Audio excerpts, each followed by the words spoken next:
Bueno, esta clase va a estar, como siempre, va a quedar grabada.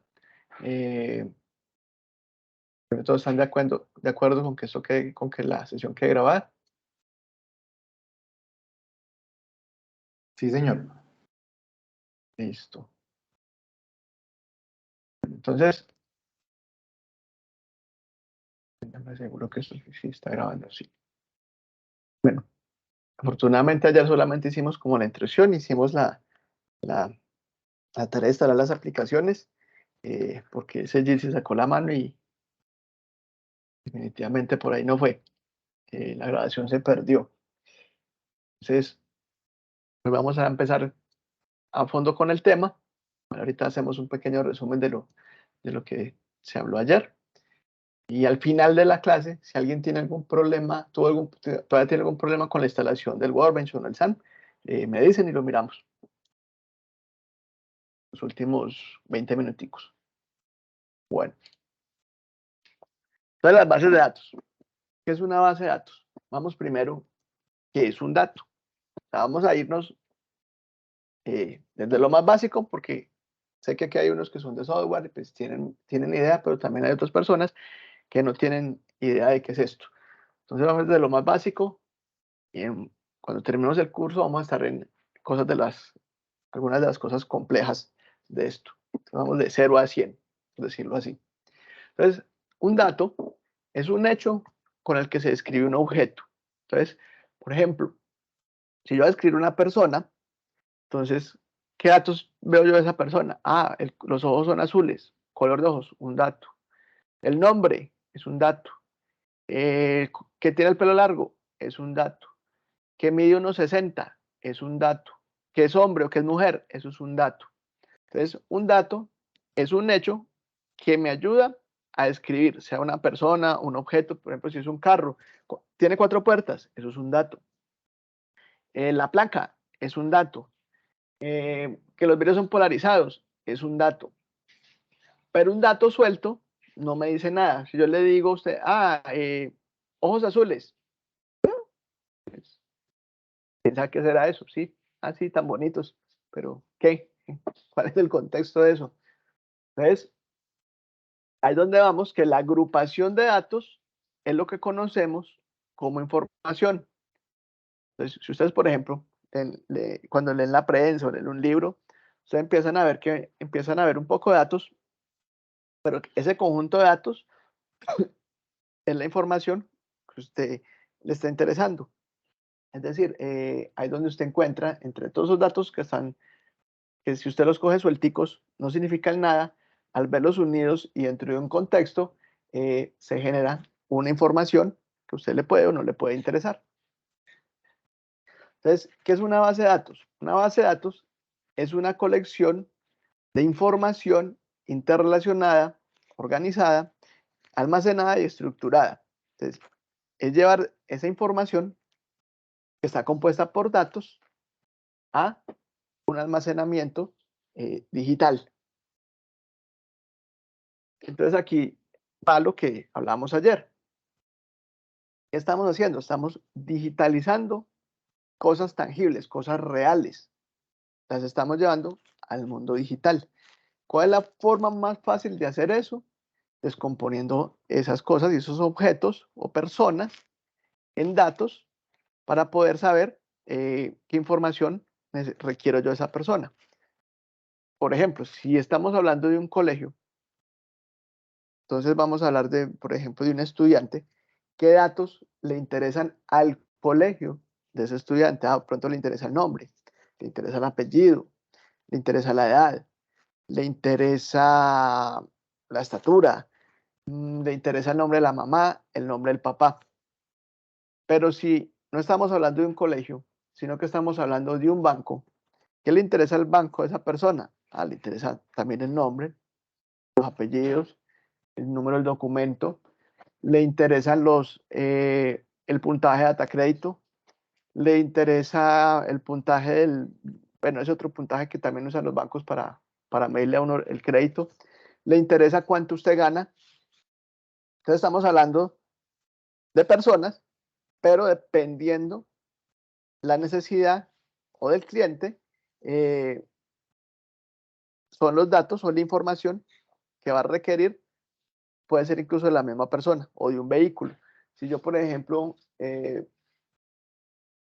quiero comprar un vehículo, pero yo no soy experto, pues yo miro el precio, me interesa el color, el modelo, me puede interesar el kilometraje, pero si yo fuera una persona experta, ese mismo vehículo, entonces a mí ya me va a interesar otras cosas, otros datos, como por ejemplo cuántos dueños ha tenido, el kilometraje, si es diésel, si es a gasolina, si ha sido estrellado, si la línea está bien, si la pintura es consistente en todo el vehículo para saber si lo han pintado en algún lado.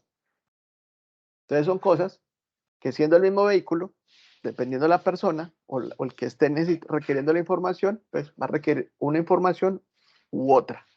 Entonces, por eso es la importancia de lo que hablamos ayer, y retomo un poquito, de que tenemos que conocer muy bien el modelo del negocio.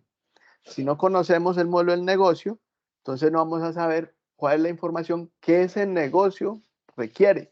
Porque si yo, por ejemplo, he trabajado, digamos que toda mi vida con bancos, y yo hago software para bancos, y hago bases de datos para bancos, y alguien me dice que vaya a un colegio o una academia y les hago software. Yo de pronto estoy muy sobrado porque tengo mucha experiencia haciendo software para bancos, pues voy, medio miro la cosa, y va, bueno, de los alumnos necesito, vamos a pedir el data crédito de los alumnos, vamos a pedir el nombre del papá, cuánto gana el papá, cuánto gana la mamá. ¿Por qué? Porque yo tengo en la cabeza lo de los bancos. Cuando yo entregué eso, el señor del colegio o del instituto me decía, venga, ¿usted qué carajos cree que está haciendo? Esto no se puede, o sea, pero ¿para qué esa información? Yo necesito sí, el nombre del papá, el nombre de la mamá y los datos donde yo puedo contactar a estos señores para, si pasa algo con el estudiante, poderlos llamar, pero a mí no me interesa cuánto se ganan ellos. Pero a menos pues que ya que sea un colegio raro y pues que hagan créditos o alguna cosa. Tampoco me interesa saber el data crédito del estudiante, además son menores de edad, ninguno tiene data crédito. Entonces, por eso es importante que siempre nos tenemos que ir, nos tenemos que untar de lo que hacen allí en ese negocio día con día para poder saber cómo lo hacen, porque incluso si lo hacemos en una tienda y vamos a montar ese mismo modelo en otra tienda, hay cosas que cambian, porque la gente hace las cosas diferente y de pronto hay cositas que tenemos que hacer. Por eso el software, el software comercial, el software que venden, generalmente, digamos que se convierte casi que en un problema. ¿Por qué? Digamos un software contable. Pongámosle un nombre a esa vaina, pongámosle un Sigo. Es un software buenísimo, esa vaina eso hace de todo. Pero si yo tengo una tiendita pequeñita y yo no sé mucho, entonces yo compro el Sigo Pro, no sé qué, ahí estoy ahí hablando cualquier cosa. Compro el más pro, el más grande de todos, porque el más completo, me valió un resto de plata. Pero mi tiendita es pequeñita, entonces yo qué voy a utilizar ahí de pronto. Digamos que me pinché y compré una impresora y estoy facturando en la tienda. Sí, bacano. Ahí llevo las ventas, a quién le fío, sé a quién tengo que cobrarle. Pero yo pagué una millonada por un software que hace eso y hace muchísimo más. Yo no tengo una nómina, por ejemplo, yo soy el que trabajo en la tienda y de pronto otra persona trabaja ahí, pero yo no le hago una nómina para pagarle a esa persona, yo le pago el diario. Yo no hago Cardex. A mí no me hacen, de pronto no me hacen devoluciones. Y si las hacen, pues yo les devuelvo, pero yo no meto eso al sistema. Entonces compré un sistema grandísimo para una cosa pequeñita. Y también se da el caso en que yo compré, bueno, digamos que en la tienda yo compré un software para tiendas pequeño, no me costó mucho, se amolda a lo que yo hago en mi tienda. De hecho, yo me amoldé al software, yo hacía las cosas un poquito distintas, pero el software me pide que cuando hago una venta tengo que pedirle ciertos datos a la persona, pues entonces yo le pido esos datos a la persona, cosa que yo no hacía. Al usted hacer esas cosas, usted se está amoldando al software y no el software a la forma en que usted trabaja. Pero eso pasa cuando compramos un paquete ya hecho. Y digamos que crecí, ya tengo un supermercado, un mini mercado, un supermercado, la tinta la convierto en un supermercado, pero todavía tengo el mismo software. Ahí sí va a tener un problema el berraco porque de pronto ese software no me maneja proveedores, no maneja evoluciones con los proveedores, no me maneja nómina, y aquí ya tengo 20, 30 empleados, necesito sacar nómina, no me maneja todo lo que yo tengo que presentarle a la DIAN. Entonces es un software que se me quedó pequeño para lo que yo necesito. Por eso es que el software a la medida están buscados. ¿Por qué? Se lo hacen a la medida de sus necesidades. Como las bases de datos son el corazón del software, aquí hago como el paréntesis de cuando yo hablo de software, hablo mucho del software porque la base de datos es el corazón de esa vaina. Si el software está bueno es porque esa base de datos quedó muy bien hecha. Si esa base de datos no quedó muy bien hecha, ese software lo pueden hacer en Google y esa vaina por algún lado saca la mano o simplemente no satisface las necesidades del cliente. Entonces el cliente le toca, digamos que cuando ingresa los datos de los clientes, los ingresa en el software, pero hay un datico que a él le gustaba anotar, digamos, él les tiene como un apodo de los clientes para distinguirlos y eso no está en el software, entonces él empieza en un cuadernito a escribir, a mirar el software, escribir el nombre de la persona y escribir el apodo para llevar como la correlación, entonces ahí no hicimos nada. Entonces es la importancia de que nosotros entendamos muy bien lo que vamos a hacer, porque esa información es lo que se almacena en las bases de datos. Y si esa información no es correcta o no la entendemos adecuadamente, pues ahí no hay nada. ¿Qué requerimientos tiene que tener una base de datos? Sea la que sea el motor que sea. Bueno, cuando yo hablo de bases de datos, hablo en general. Cuando hablamos de los software de bases de datos, MySQL, Postgres, Oracle, hablamos de motores de bases de datos. Cada uno de estos es conocido como un motor de bases de datos. Entonces, sin importar qué motor sea, todas las bases de datos deben cumplir con esos requerimientos. De hecho, hace unos años atrás, en el 90 y pico, apenas como recién cuando salieron los sistemas, el Excel, cuando recién lo sacó Microsoft, era considerado una base de datos porque permitía almacenar información. Cuando esto fue evolucionando, Microsoft sacó el Access y cuando siguió evolucionando todo, a Microsoft le tocó dejar el Access para cositas puntuales dentro de su suite de ofimática, pero tuvo que sacar SQL Server para poder competir con MySQL, con Postgres, con Oracle, que Oracle fue el papá y uno de los precursores de las bases de datos. Entonces, esa evolución es la que también nos ha permitido ir almacenando cada vez más información. Pero entonces, cuando nos referimos, me refiero a base de datos, me refiero a todo. Y por algunos de estos requerimientos que se dejan de tener, es que cosas como Excel no se considera ahora una base de datos. Simplemente son los cuadros que nos permiten hacer cositas, pero en realidad no fungen como una base de datos. Entonces, una base de datos nos debe permitir compartir datos. Entonces, muchos usuarios deben tener la posibilidad de ingresar los datos. Ejemplo, si ustedes abren un sitio web, lo que ustedes están viendo en el sitio web, la mayoría de la información, si es un sitio web dinámico, o sea, que digamos Facebook, estaría en Facebook, lo que está en Facebook, lo que usted está viendo en Facebook, está en una base de datos. Toda esa información está almacenada en una base de datos. Si no, cada vez que usted vería en Facebook, pues verían lo mismo y nunca nada cambiaría. Ni ustedes podrían grabar nada, ni cambiar sus estados, ni subir sus fotos, ni hacer nada allí, si no tiene una base de datos detrás que almacenen esa información y luego la muestren. Y cuando usted abre Facebook, usted abre el perfil de alguien, puede que miles de personas en el mismo momento que usted está viendo ese perfil o está viendo una foto, también la estén viendo. Entonces, esas bases de datos que están allí están permitiendo compartir datos. También nos debe permitir definir los datos. Esto lo vemos más adelante a detalle, pero eso indica que la base de datos me debe permitir que cada dato que yo utilizo para una información, yo le puedo decir a ese dato qué tipo de dato es. Con esto me refiero a que yo le puedo decir a ese dato, vea, este dato va a ser un número, este dato va a ser un entero, un número entero, o este dato va a ser un número flotante, o este dato va a ser una cadena de caracteres de tal tamaño, de 200 caracteres, de 500 caracteres, inmensa de 1000 caracteres o incluso hasta lo que le quieran ingresar allí en caracteres. O este dato va a ser una fecha, o va a ser una fecha con hora. Entonces, que me permita definir los datos es lo que facilita que después los desarrolladores puedan hacer las validaciones en los formularios. Por eso cuando usted está llenando un formulario, muchas veces le dice, no, mira, usted escribe algo y no, venga, aquí va, le sale error, esto es una fecha, debe ser el formato día, mes, año, o algo así por el estilo. Entonces, que eso me permita hacer eso, me va a facilitar que se puedan hacer las validaciones para que los usuarios,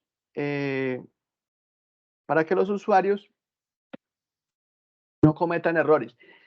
El usuario generalmente va a hacer todo lo contrario de lo que usted cree que él va a hacer. Después busco una fotico. No sé si han visto una foto de una casa de un perrito y entonces el que hizo la casa le dice al cliente, no, eso es algo muy intuitivo, es imposible que no sepa cómo usarla y después muestran el perro que le gusta dormir en el techo de la casa del perrito. Generalmente, muchas veces eso pasa con los usuarios. El usuario, por no conocer el software o de pronto a veces por probar, va a ingresar campos donde no tiene que ingresarlos. Por eso el software siempre se le debe de hacer pruebas, pero más sin embargo, como se dice vulgarmente, el software hay que hacerlo a prueba de tontos. Y no es que el usuario sea tonto, sino que son curiosos y les gusta meter mano donde no tienen que, meter campos donde no tienen que ir campos, hundir lo que no tienen que hundir en el momento que no tienen que hundirlo. Y si nosotros no tenemos unas buenas validaciones para eso, el software va a funcionar mal o va a hacer algo mal porque alguien le metió un dato mal, pero esa culpa no fue de esa persona. La culpa fue de los que hicieron el software que le permitieron hacer algo mal a la persona. ¿Y desde dónde viene esto? Desde la base de datos. Entonces miren que algo que está por allá ya mucho más adelante, que es un formulario para ingresar información, que está a varios ciclos después de haber hecho esta base de datos,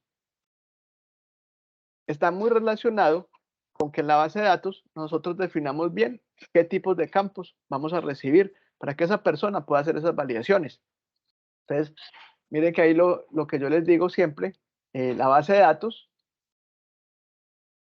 es el corazón de cualquier software, porque a partir de la base de datos van a salir una serie de procesos que los desarrolladores van a poder realizar de una forma más eficiente si nosotros hacemos esta vaina bien.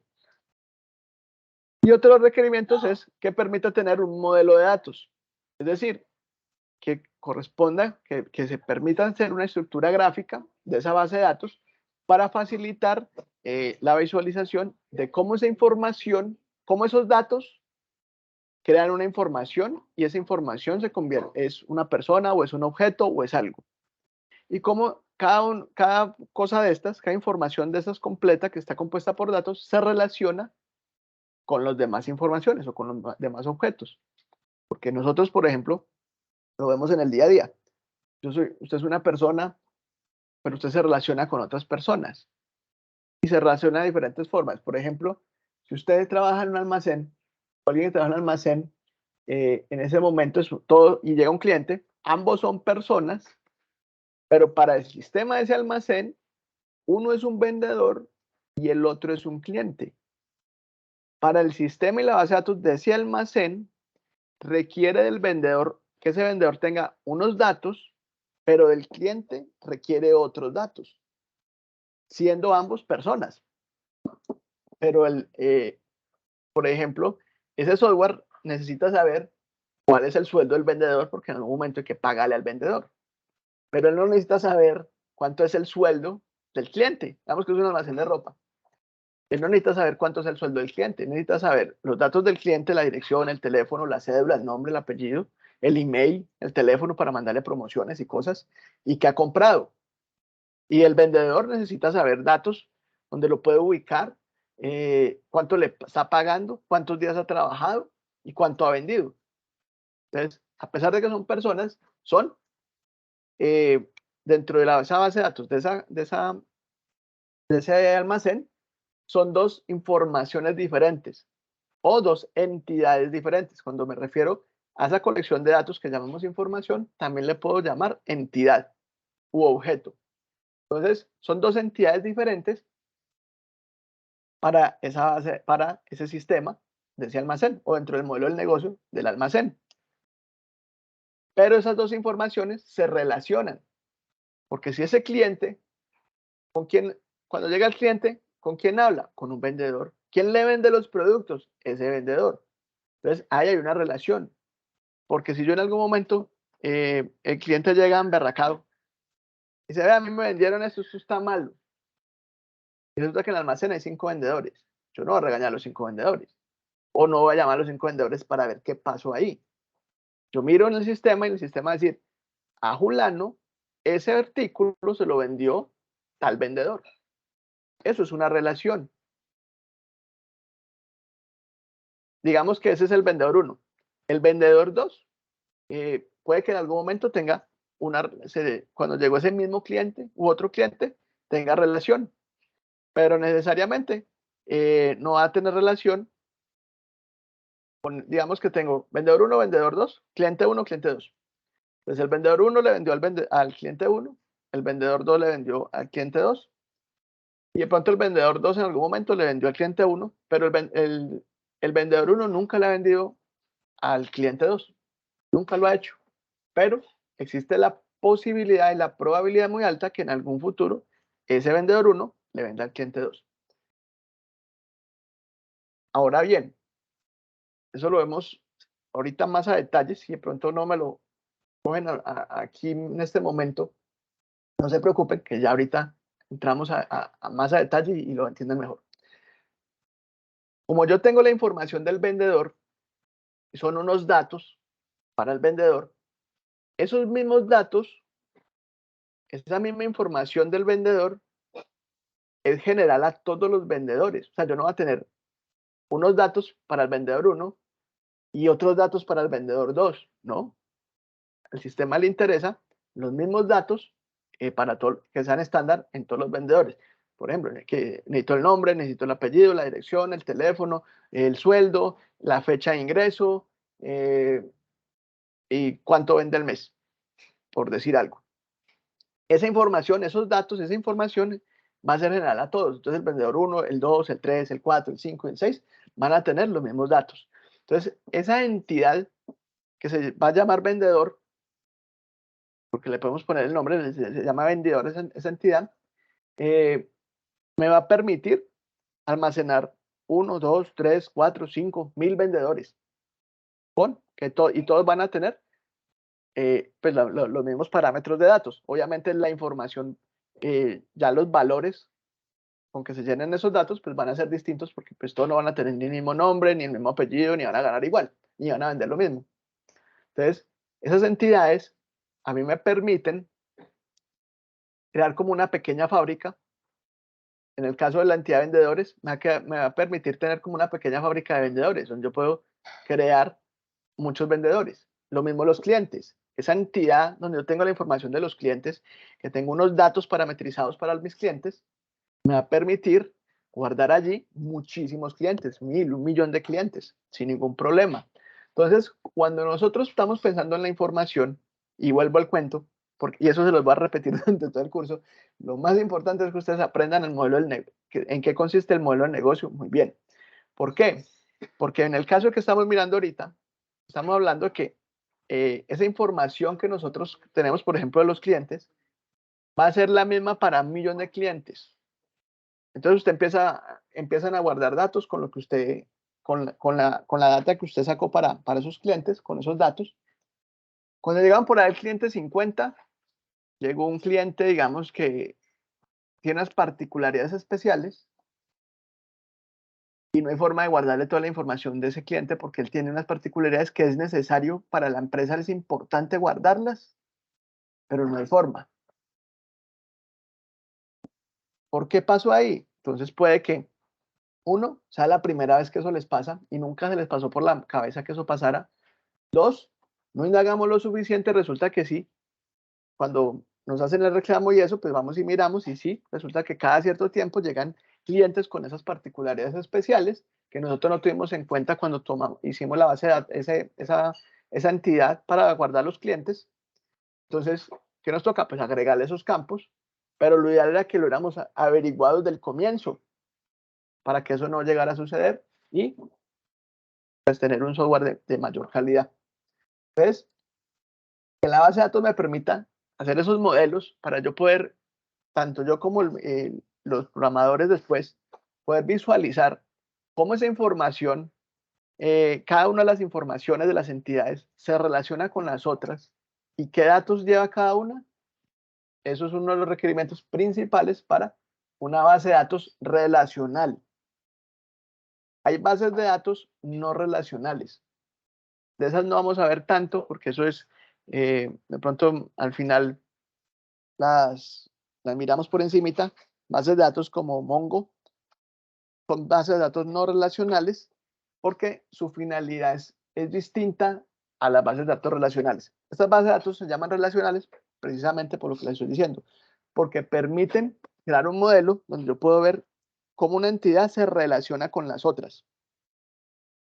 En las no relacionales, lo importante de eso es almacenar una gran cantidad de datos en una sola entidad y dentro de esa misma entidad van datos de varias cosas ahí mezclados, porque esas bases de datos relacionales, una de las mayores funcionalidades que tienen, bueno, tienen dos funcionalidades principales. Una, simplemente almacenar información, como un contenedor de basura y usted le tira cosas sin importar qué le está tirando y le tira zapatos y le tira de todo a ese contenedor y guarda eso ahí.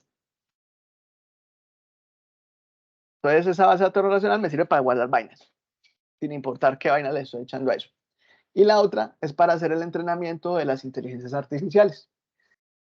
Entonces ahí se requiere que haya mucha información para que la inteligencia pueda estar analizando muchas variables y intentar sacar conclusiones o una fórmula matemática de por qué un resultado a partir de todas esas variables. Más adelante vemos un poquito de eso. ¿Qué compone una base de datos?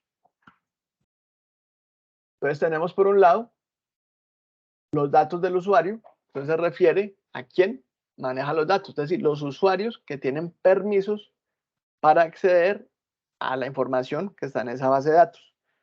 Hay diferentes tipos de permisos. Más adelante, cuando estemos viendo la parte ya de las tareas de un administrador de bases de datos, de un DBA, vamos a ver un poco la parte de permisos, cómo se asignan permisos, cómo se quitan permisos, cómo se crean usuarios. Tenemos los metadatos, entonces son los datos que componen la estructura de la base de datos. Entonces allí se refiere a toda la información, el nombre de la tabla, el nombre de la entidad, qué datos tiene esa entidad, qué tipos de campo, el tipo de cada dato, toda esa información son los metadatos. Los índices y las estructuras de datos relacionadas. Entonces, la estructura de datos relacionadas se refiere a las llaves primarias y a unos campos, a unos datos específicos que son los que me permiten llevar la relación y decir, vea, esta entidad cliente se relaciona con esta entidad vendedor o con esta entidad producto. Entonces hay un campo, hay un dato específico que se genera para crear esa relación. Eso lo vemos más adelante. Y los índices, igual después profundizamos en eso, son cuando yo hago búsquedas, por ejemplo, en la tabla sobre los clientes, entonces yo busco mucho por el campo de la cédula o por el nombre. Digamos que la tabla es grande, tengamos 100 millones de clientes. Entonces, si yo no utilizo índices, esas consultas van a ser muy lentas. Entonces, como yo sé que yo busco mucho por el nombre y por el documento, entonces yo le puedo decir a la base de datos, vea, ese documento va a ser un índice y ese nombre va a ser un índice. Entonces, ¿el qué va a hacer? Él va a crear como una especie de caché con esos índices y me va a agilizar las búsquedas. Entonces, las búsquedas son muchísimo, pero por mucho más rápidas cuando lo hacemos sobre índices y tenemos bien indexadas las tablas. Más adelante que lo vemos, les muestro cómo se hace, porque eso también es una de las tareas del DBA, estar haciendo revisión de consultas lentas para mirar si de pronto alguna de las tablas, alguna de las entidades requiere que se le cree algún índice para que las consultas sean más rápidas. Metadatos de aplicaciones se refiere a qué aplicaciones se están ejecutando sobre la base de datos. Que por ejemplo, yo tengo mi base de datos del almacén, entonces aquí tengo los clientes, tengo los empleados, tengo las ventas, tengo el inventario, tengo todo.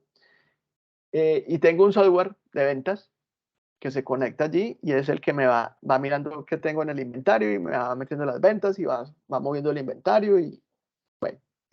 Pero también tengo un software de nómina que se conecta a esa misma base de datos para mirar qué tanto vendieron los vendedores, cuáles son los vendedores y cuánto han vendido para mirar si le hacen alguna bonificación. Entonces tengo dos programas diferentes conectados a una sola base de datos.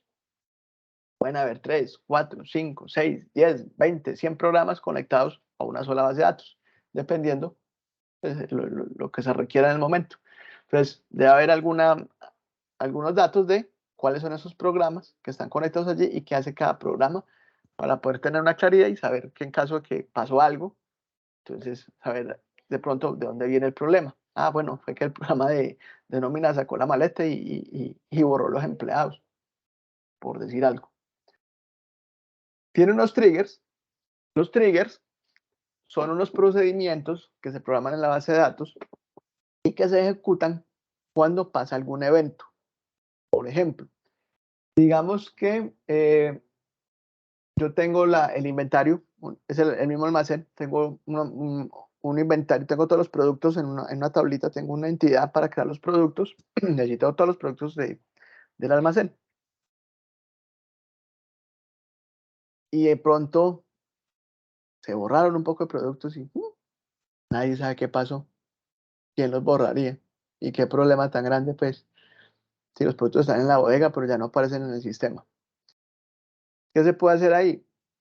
Entonces, yo puedo poner un trigger, programa un trigger que cada vez que se elimina un producto en otra entidad que puedo llamar una tabla de auditoría, una entidad de auditoría, cuando se haga el borrado, inmediatamente en esa otra tabla me ponga qué producto se borró, a qué hora se borró y qué usuario lo borró. Entonces, si vuelve eso a pasar, cuando van y miran que se vuelven a borrar los productos, pero entonces ya van y miran la tabla de auditoría y dicen, vea, sí, claro, se borraron estos tales productos y los borró Julano, los borró tal usuario de la base de datos. ¿Quiénes tienen acceso a ese usuario? Que tiene acceso, el programa de nómina es el que utiliza ese usuario para acceder a esa base de datos. Entonces hay que mirar que el programa de nómina está haciendo algo mal y me está borrando los productos. Entonces para eso me sirven los triggers, para yo hacer cosas cuando pasen alguna vaina, por ejemplo, que haga una modificación o que hacen un insert o borran algo, entonces haga esto cuando pase eso y lo hace al vuelo. Y tenemos los procedimientos almacenados. Estos ya son un poquito parecidos a los triggers, solo que estos no se ejecutan automáticamente cuando pasa algo. Estos son unos pequeños programas que yo puedo crear, unos scripts que yo puedo hacer para hacer algunas tareas automatizadas, pero que necesariamente no necesito que se ejecuten en algún evento. Por ejemplo, ¿qué tarea? Hace poquito tuve que hacer uno porque tenía en una tabla, o sea, en una entidad, esa entidad pesaba 1.3 gigas. Esa vaina tenía como más de 150 millones de registros. Y necesitaba copiar esa información a otra tabla porque había que hacerle unos particionamientos, hacer unas búsquedas allí.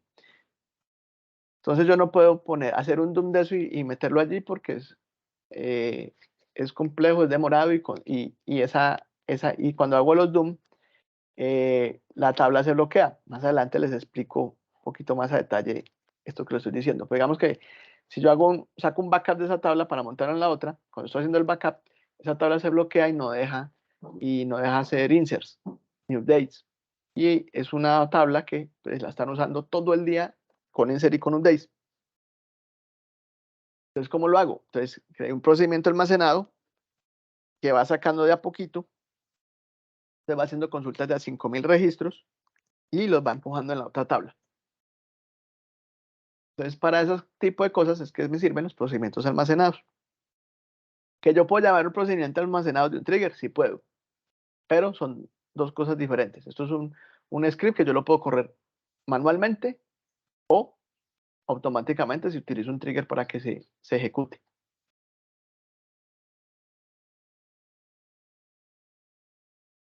Bueno, ¿cómo es un sistema de gestión de bases de datos? ¿Cómo funciona esas bases de datos?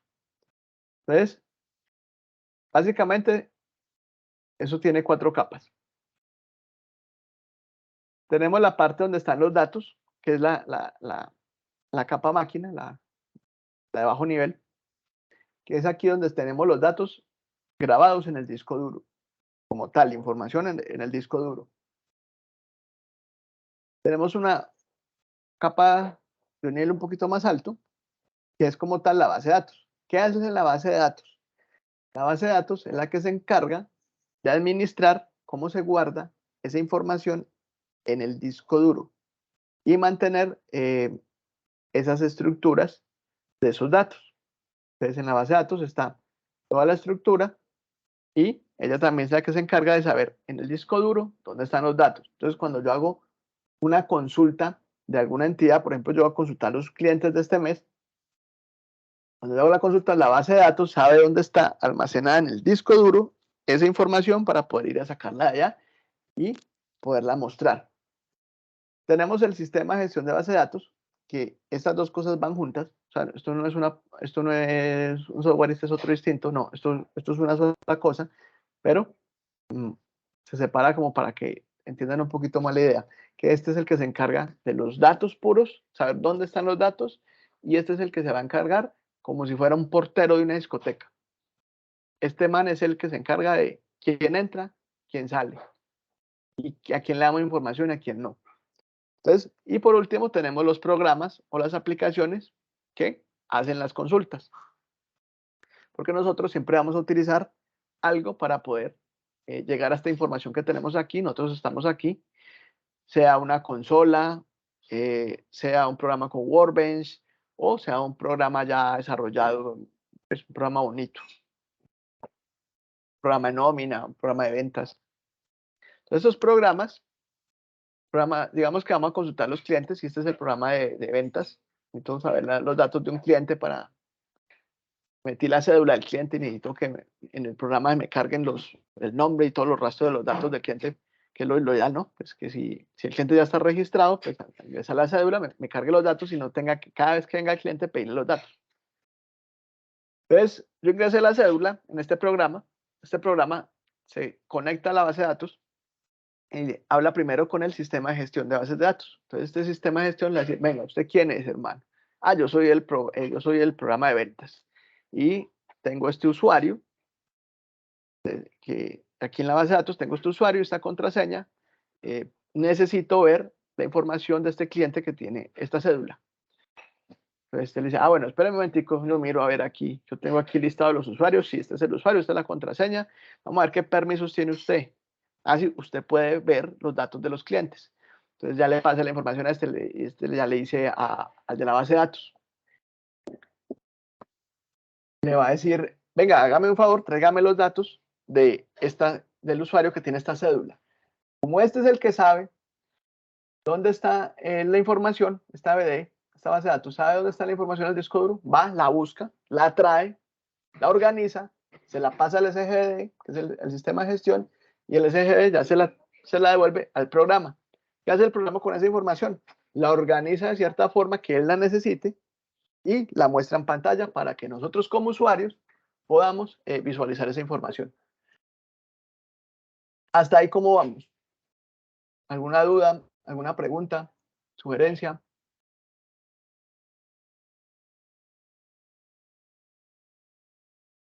Bueno, entonces creo que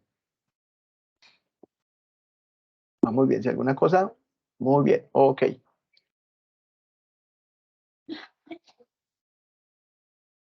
Listo, y otro modo. Entonces tenemos el nivel físico interno, que es este, que es el donde los datos van en la máquina. Un nivel lógico conceptual, lo tenemos aquí, que es donde están la estructura, esas entidades que creamos y cómo se relacionan entre sí y todo eso. Entonces, eso va aquí en la mitad. Y el nivel de vista o externo, que es el de las aplicaciones que muestran ya esos datos de una manera bonita. Puede ser en un informe, en un reporte, bueno. Entonces tenemos las vistas, que es para los usuarios finales, el nivel conceptual, que lo maneja el DBA, es decir, el administrador de bases de datos es el que se encarga del nivel conceptual, que él está almacenado aquí, pero ¿quién fue el que creó las entidades? Dijo, esta entidad va con estos datos y va a relacionarse de esta forma con esa otra entidad. Eso lo hace el DBA. Entonces, que el nivel conceptual esté bien es responsabilidad del DBA. Y el nivel físico que lo hace el sistema de gestión de bases de datos, que es el automático que ya hace la vaina en la parte de la máquina. ¿Cuál es la tarea de un administrador de bases de datos? Entonces, un administrador de bases de datos tiene varias tareas. Una de las principales es dar apoyo a las personas de desarrollo y a las de pruebas. Él tiene que mostrarles cómo fue que llevó, explicarles ese modelo que él creó, esa información por qué lleva esos datos, los tipos de datos y especialmente cómo está relacionada cada información de estas, cada entidad, cómo se relaciona con las otras entidades. Para que los desarrolladores tengan eso muy claro y sepan qué es lo que, para dónde van y cómo pueden interactuar con la base de datos. También se encarga de la seguridad. Entonces, el que se encarga de definir las políticas de seguridad para la base de datos. Si las contraseñas que van a utilizar van a ser fuertes, medianas, básicas, a quién se le va a dar acceso a la base de datos, qué usuarios van a tener acceso a esa base de datos, desde dónde se puede acceder a la base de datos, si solamente local o de forma externa se puede acceder a la base de datos, si hay que cerrar los puertos externos, etc. Disponibilidad y desempeño, pues él es el encargado que si esa base de datos se cayó en algún momento, pues hay que volverla a subir y ver por qué se cayó y que esté funcionando 24/7. Esa es una de las mayores responsabilidades y generalmente cuando hay algunas tareas complejas, pues el administrador de base de datos tiene que estar allí presente. Por ejemplo, yo hago administración de base de datos en algunas empresas y cuando ellos tienen alguna cosa muy compleja, digamos que hay algunos procesos que pueden consumir muchas máquinas y, por ejemplo, grabar demasiado en la base de datos. Entonces, en esos días tengo que estar pendiente y estar monitoreando la base de datos para ver que no se vaya a sobrecargar y de pronto se vaya a caer. Y en caso tal, pues poder solventar rápidamente para que ellos no interrumpir el proceso. Somos encargados de la integridad de los datos, es decir, que los datos que están allí no se modifiquen de una forma que no se van a modificar o que no se eliminen de una forma que no se van a eliminar. O sea, que lo que está allí, esa información que está allí almacenada en esa base de datos, siempre se mantenga consistente. Entonces, una de las cosas que debemos hacer, por ejemplo, igual especialmente con los de desarrollo, es que hay que sacar a veces unos backups de la base de datos, unos clones de la base de datos, para que las personas de desarrollo tengan un ambiente de pruebas.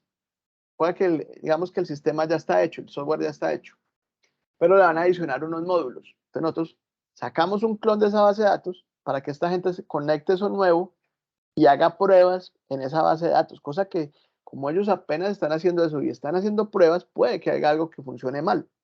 Pero si hay algo que funcione mal y borra datos o altera los datos, pues lo haga sobre el clon y no sobre la base de datos de producción, que es donde están los datos reales. Entonces, eso es trabajo de nosotros, como administradores de bases de datos. Y hacer el respaldo de seguridad, las copias de seguridad, eso se programa y esa vaina funciona sola, pero hay que estar monitoreando que esas copias sí eh, estén quedando bien hechas.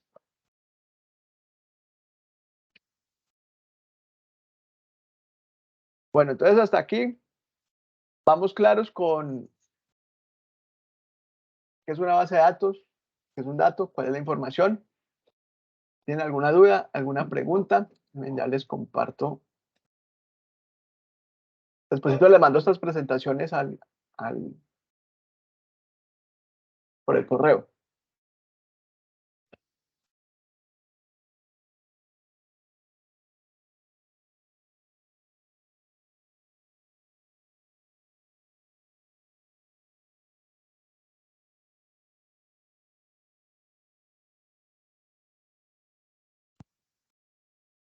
Listo. Entonces, como veníamos diciendo, nosotros aquí estamos enfocados en bases de datos relacionales. ¿Por qué nos interesa las bases de datos relacionales? Porque son las que se utilizan para la mayoría de los software y para poder digitalizar situaciones o modelos de negocio de la vida real, porque en la vida real todo se relaciona con todo. Por ejemplo, en este momento, ustedes como aprendices se están relacionando conmigo como tutor. Entonces, hay una relación para el SENA. En algún lado hay una tabla, una entidad de tutores, hay otra de aprendices, hay otra de cursos y hay una relación entre ustedes como aprendices con esa tabla de cursos y conmigo como tutor. Entonces, por eso nosotros usamos bases de datos relacionales. Entonces, aquí tenemos un pequeño ejemplo de un modelito relacional sencillito. ¿Qué tenemos acá? Tenemos cada una de estas entidades, es una información, pues tenemos la información de clientes, que está compuesta por varios datos, que es lo que les decía ahora. ¿Qué datos tengo de un cliente? Tengo un código, el nombre, un apodo, una ciudad, un departamento, dirección, latitud, longitud y una ruta. Tengo unas rutas. Esta base de datos, les hago un poquito de contexto, es de una persona, denme un segundito.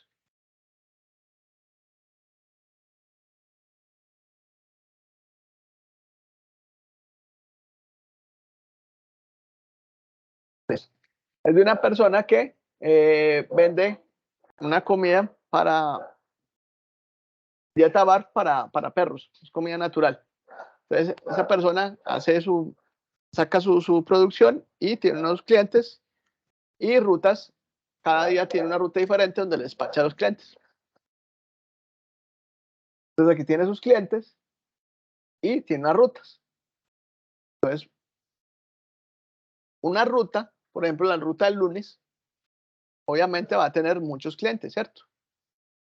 Porque, pues, si tuviera un solo cliente el lunes y otro el martes y otro se quebraría. Entonces, una ruta puede tener muchos clientes. Cuando yo digo que una ruta puede tener muchos clientes, estoy hablando de una relación. Ahí estoy relacionando esta entidad o esta tabla de rutas con la tabla de clientes. Y en el modelo lo vamos a ver a través de estas conexiones. Lo vemos ahorita.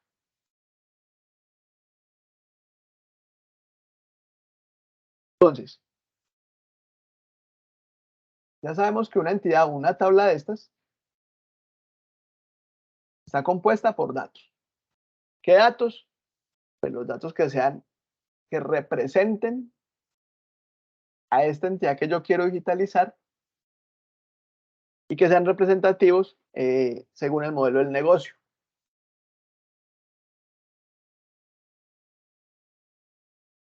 Ahora, cada dato de estos, o cada entidad de estas que tiene unos datos, de hecho, pues yo puedo, esto es una especie como de molde, donde yo puedo crear muchos registros utilizando este mismo molde. Entonces, dentro de estos registros yo voy a tener incluso unos campos que van a ser obligatorios y otros que no van a ser obligatorios. Eso hace parte de poder identificar los tipos de cada uno de los datos. Entonces yo cuando identifico el tipo de dato, mire que yo aquí le pongo que esto es un entero, no se ve, pero cuando yo genero el script para generar esto, o miro las propiedades de esto en Workbench. Después ya vamos a ver si alcanzamos a hacerlo hoy. Me va a mostrar si ese campo es obligatorio o no es obligatorio. Entonces, por eso usted en los formularios ve que hay campos que son obligatorios y otros que no son obligatorios, porque eso venía concebido desde acá. Entonces, esta información compuesta por datos tiene una relación con otra información, pero cuando yo voy a traer un dato de acá, o lo quiero modificar o lo quiero eliminar, denme un segundo, yo abro por aquí un Excel y les explico algo. Listo. Ya se los comparto.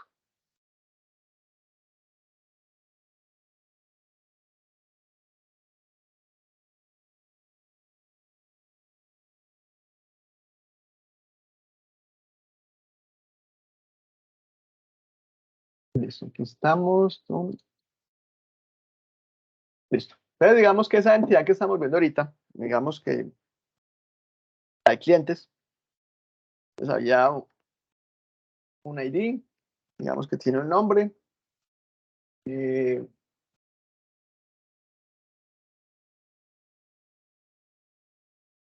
un apodo, una ciudad, departamento, ¿por qué se fue por acá? Dejémoslo ahí. Entonces, esos datos que yo tenía allí en mi tablita y que se veían listados, si yo le hiciera una consulta a esa tabla, le digo, muéstrame los datos, generalmente esos datos cuando me los muestran así en forma de una tablita. Entonces, digamos que esto es Camilo, el del border, estoy en Armenia, y esto es Quindío. Digamos que el 2 se llama Juan,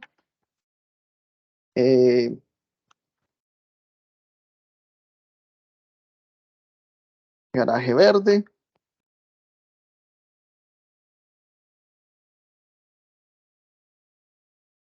Alarcá, Quindío. Entonces, mire que esta estructura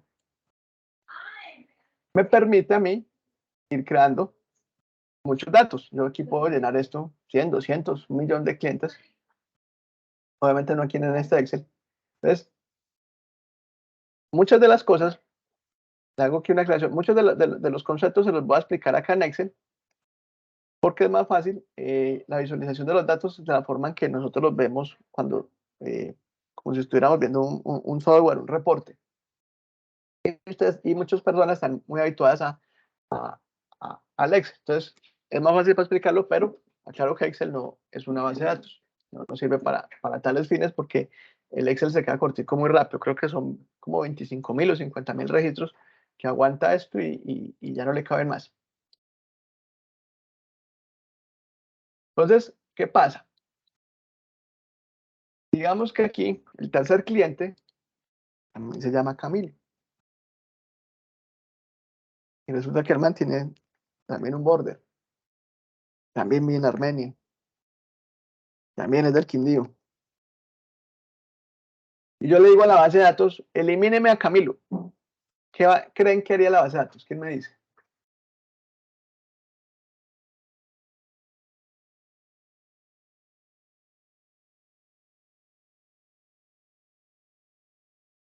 No discriminará de cuál Camilo es y elimina los Camilos existentes en la lista.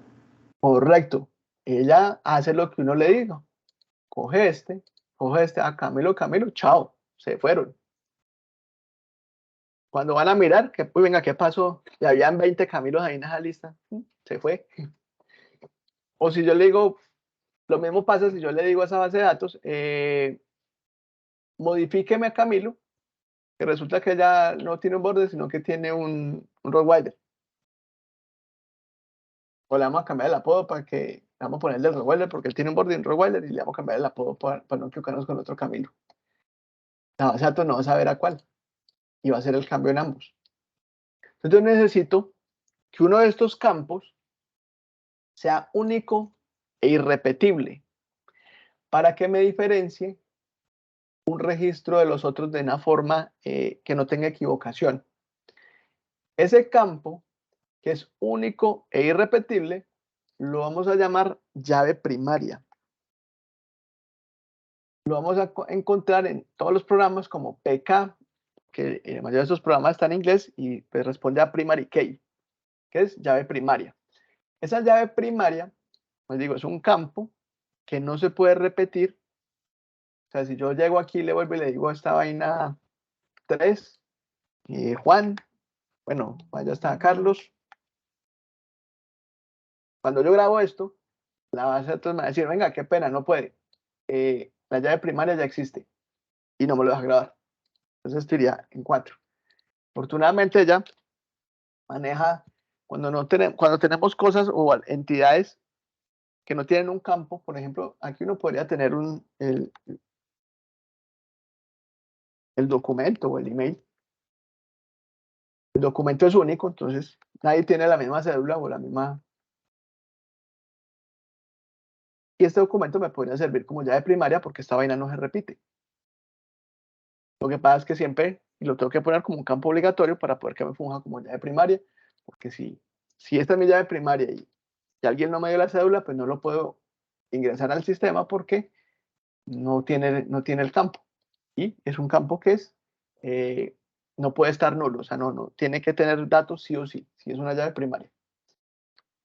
En este caso, yo lo nombré aquí, entonces también la base de datos tiene un tipo de campos que se llama autoincremental, que hace exactamente esto que hace ese Excel cuando uno le deja la caja que empieza a autoincrementar los números. La base de datos puede hacer, si yo le digo que este campo, el tipo de este campo es autoincremental, dentro del tipo, ya lo que hace es que cada vez que hago un nuevo registro va a mirar, va en 3, entonces este es 4. Va en 4, entonces el próximo es 5. Y así nunca se va a pisar o se va a repetir. Entonces ya otra cosa distinta que yo le diga a la base de datos, necesito que me borre el Camilo, pero el que tiene el ID 1. Entonces ya va a venir, sí es este, chao, se fue, y lo borra, sin ningún problema, sin miedo, no pasó nada. O necesito que el que tiene el ID 3, en el campo apodo le ponga el del bigote. De base, sin equivocación y sin irme a añadir información que no tiene que tocar.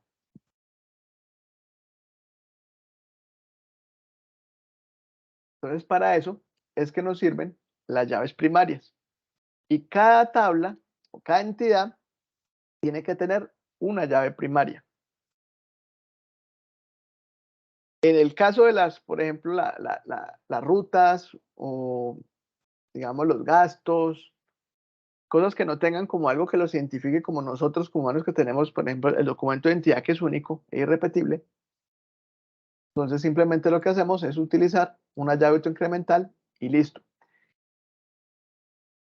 Podemos utilizar también llaves compuestas. Es decir, yo puedo decirle que esta es mi llave y digamos que el email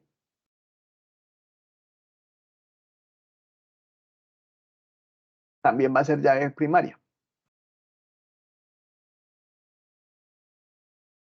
Bueno, el email, no, pongámosle otra cosa que sí se repita.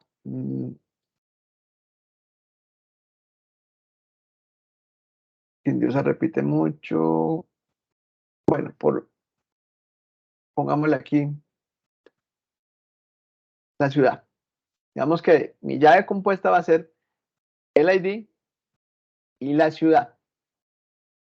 Entonces, si yo necesito a esta persona, yo tengo que decirle, venga, necesito que me borre, me modifique o me traiga la persona que tiene el ID 1 y que la ciudad es Armenia.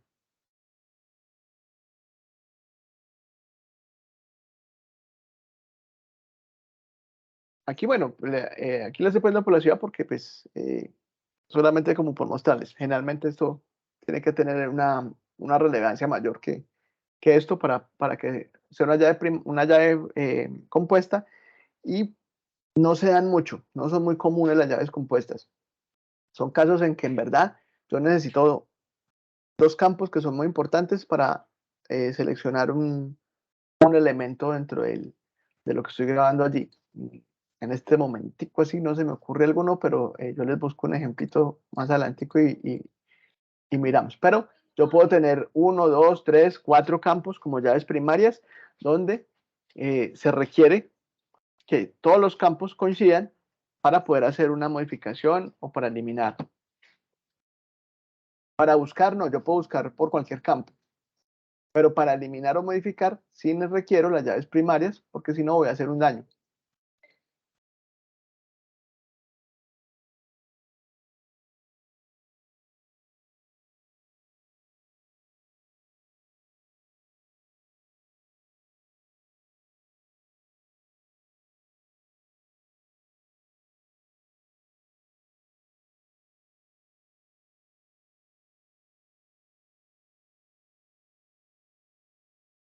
Bueno, entonces,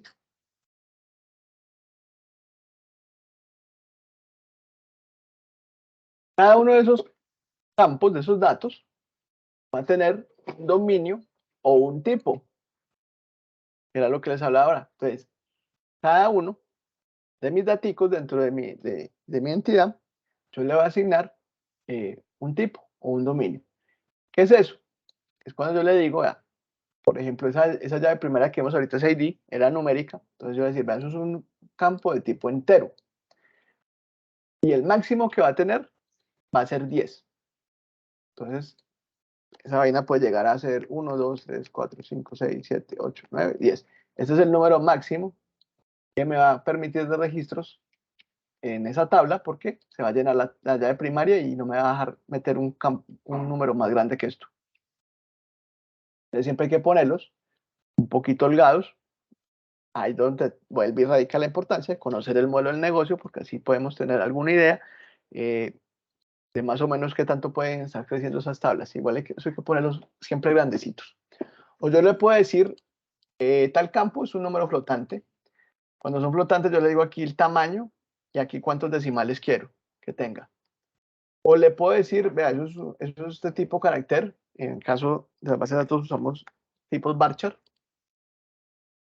Este tipo varchar tiene una característica. Es para caracteres, para letras. Es decir, cualquier cosa, todo eso es carácter, incluyendo números. Si yo lo tengo dentro de un campo varchar, porque lo va a leer como varchar y esto no lo va a leer como números, sino como caracteres. Este varchar, antes teníamos unos campos tipo carácter, pero ¿qué pasaba con eso? Si yo a ese campo carácter le digo que son 255, él se va para memoria, y una vez me separa 255 cajones de memoria. Entonces, de pronto yo escribí dentro de, cuando estoy creando el registro, ¿no? Entonces yo dentro de este escribí, sí, esta vaina ocuparía unos 4 campitos, más o menos. 4 o 5 campitos ocuparía.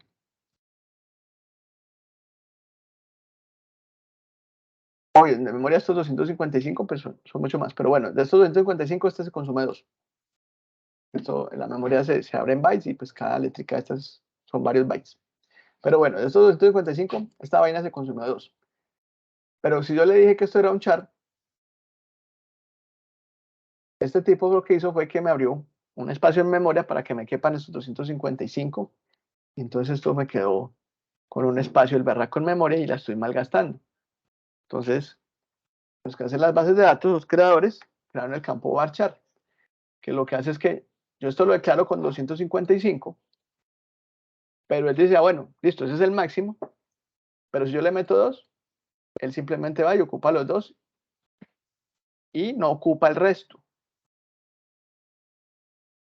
Si ya le meto 256, ya me dice, venga, no puede porque ese campo solamente es hasta 255 o hasta lo que yo le haya dicho, puede ser 55. Y le puse 56, me va a decir que no me deja. Pero no me va a crear el espacio en memoria para los 55 caracteres que yo le puedo meter, sino que él espera que ingreso yo Aquí, por ejemplo, hay 1, 2, 3, 4, 5, 6, 7, 8, 9, 10, 11, 12, hay 13, entonces él me abrió espacio para estos 13 y ya. Entonces, cuando hablamos de cadenas de caracteres no muy grandes, hasta 255, de pronto 500, usamos varchar. Si son textos muy, muy, muy grandes, entonces se puede utilizar unos que se llaman text.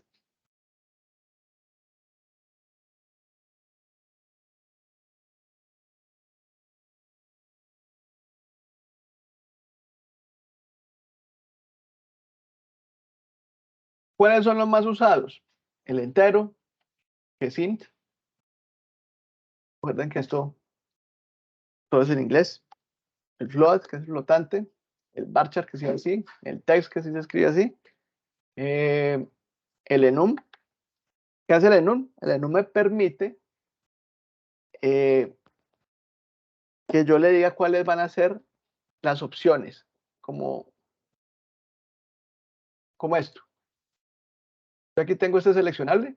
Mire que aquí me da solamente esas opciones y estas son crossover, esbozado, guiones.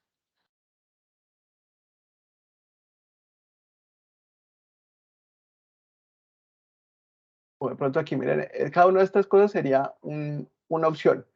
Entonces, ¿cómo se hace eso? Yo simplemente aquí puedo decirle a ese campo en un amarillo, coma, azul, coma, verde. Entonces, en el campo que yo crea que lo ponga tipo en un y le diga esto, él solo me va a recibir y me va a almacenar allí o amarillo, o azul, o verde. Si yo en ese campo, el programador la embarró y le puso rojo al CL o le ingresa la información para eso, le puso rojo, en la base de datos va a sacar un error y va a decir que no, que ese campo no permite ese dato, porque yo ya lo seleccioné. Entonces, aquí volvemos. Miren que yo desde la base de datos estoy generando casi todo lo que va a pasar de allí en adelante con ese programa. Bueno, ya vemos que dentro de la información, cada uno de los atributos es un dato, le vamos a llamar datos o son también atributos, porque me están describiendo esa entidad o ese objeto o persona que estoy digitalizando. Y cada uno de estos, cuando se convierte en información, entonces se convierten, pasan de ser aquí filas a ser columnas de información. Entonces aquí, esto sería una entidad que tiene un documento, tiene nombre, tiene apellido, tiene teléfono. El documento sería la llave primaria. Tiene un teléfono, tiene un mail, tiene un sexo. Y cuando ya lo tengo con una información, pues él me lo va a mostrar es hacia abajo. Toda la información, los registros. Entonces, cada fila de estas la vamos a conocer como un registro. Y las columnas pues son simplemente los atributos. El atributo sexo va en esta columna. Este es el atributo email y aquí están los datos del atributo email en esta columna.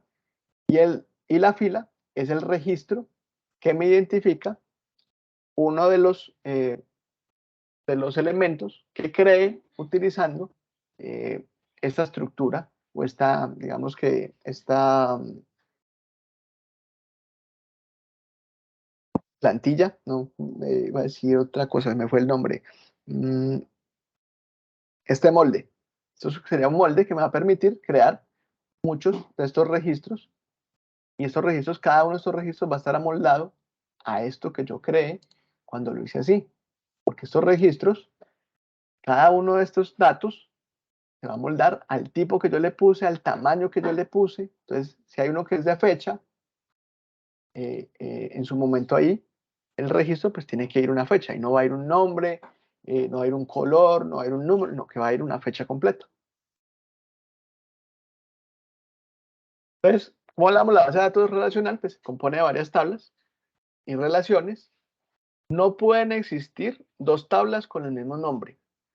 ¿Por qué? Porque ahorita que les mostraba en el Excel, si yo le digo a la base de datos aquí, bórreme de la tabla clientes, el documento 1, 2, 3, 4. Resulta que hay dos tablas de clientes ¿Qué hace la base de datos? Se queda loca. Entonces ya no permite eso. Como les dije ahora, cuando se construye el software, se hace para evitar los errores humanos. Entonces, el que construyó los motores de la base de datos, él la construyó para evitarnos el error humano de los programadores, que a alguien se le ocurra la brillante idea de crear dos tablas con el mismo nombre y que esa base de datos haga un daño al berraco cuando le digan borre algo o haga alguna tarea sobre esa tabla. El nombre de las tablas tiene que ser único.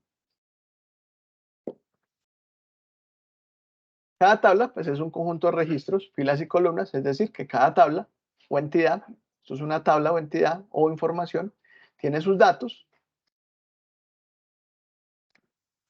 y tiene registros, que son las filas, y los datos serían las columnas. Cada tabla tiene que tener por lo menos una llave primaria. Y la relación entre las tablas se hace por medio de las llaves primarias. Entonces, ¿cómo va a relacionar yo las tablas? Venga, volvamos allá al Excel y les muestro cómo se relacionan las tablas.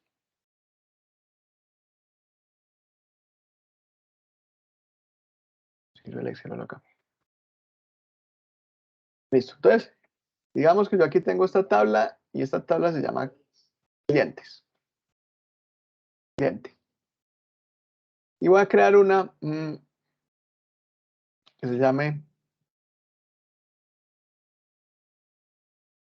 ruta.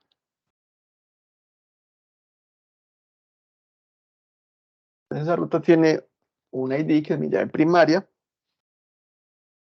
tiene un nombre, y digamos que tiene un día y un vendedor. Yo lo agrando aquí para que sea mejor.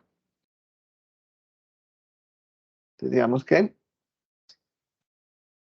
y esta es la ruta de los lunes. Ahora no necesito el día porque en el nombre le pongo el, y el vendedor es Juan. Pero resulta que esta gente, estos dos son de la ruta del lunes y esta es de la del martes. Vamos aquí. De la ruta del martes. Y también el vendedor es Juan. Entonces estos dos son del lunes y este más del martes. Pero pues yo vengo aquí y yo miro, sí, bueno, hay dos rutas. La vende Juan, una es del lunes y otra es del martes. Y aquí tengo 3 clientes. Hijo de madre, ¿y yo cómo sé qué pasa aquí? Pero entonces me dicen que estos dos vendedores son de la ruta del lunes. Entonces una ruta puede tener varios clientes, ¿cierto? Que esta sola ruta, o sea, es decir, esta sola fila puede estar asociada con estas dos filas o incluso con más. Digamos que en el mismo lunes pueden tener 50, 100 clientes. Entonces, ahí yo estoy identificando una relación. ¿Qué relación? Una relación 1 a muchos. Una fila de esta tabla con muchas filas de esta tabla. ¿Cómo la puedo yo hacer?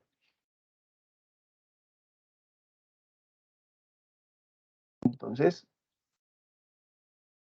yo no podría poner aquí ID de cliente, porque si tengo 50 clientes, ¿cómo le voy a meter 50 clientes aquí en este solo campito?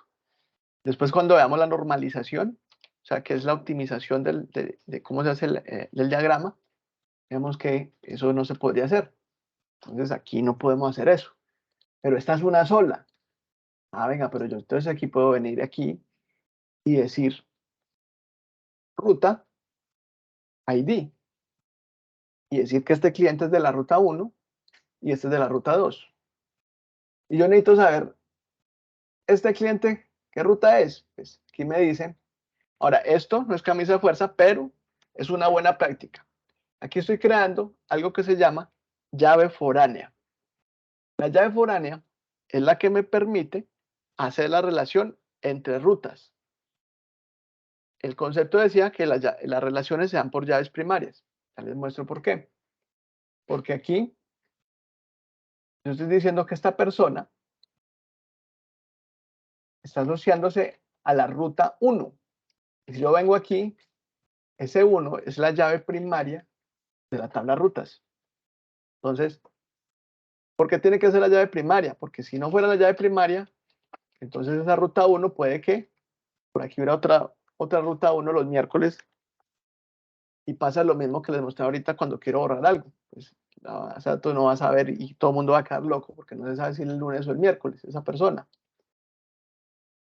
Entonces, por eso, aquí esta llave es foránea, pero aquí es primaria. Entonces, cuando yo nombro llaves foráneas, una buena práctica es que yo primero le pongo el nombre de la otra, perdón, de la otra tabla, que es ruta, guión bajo, el nombre de la llave primaria.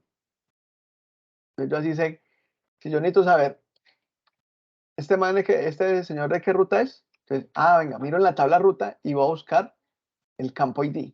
Entonces yo vengo a ruta, busco el campo ID. El nombre es del lunes y el que le vende es Juan. Aquí es fácil. Y uno dice, pues eso es bobada, pues. Pero cojo una base de datos grande y verá que la importancia que tiene hacer esta pequeña cosita, porque si no, esto se llamara de otro nombre, póngale, le ponen cualquier cosa, le ponen código. Ya bueno, sí, código. ¿Código de qué? ¿Y dónde miro eso? Este man ¿eso es para qué? No me dice nada. Pero si yo esto le digo que es ruta, ID, entonces yo sé, bueno, sí, entonces esta es la relación con la ruta, con la ID de las rutas. Sí, claro, está acá. Entonces, yo sé que 2 es el del martes. ¿Quién es del 2? Bueno, este señor es del 2. Entonces, esa es la forma en que yo puedo relacionar esas rutas, esas rutas, esas entidades, esas clases. ¿Hasta ahí cómo vamos?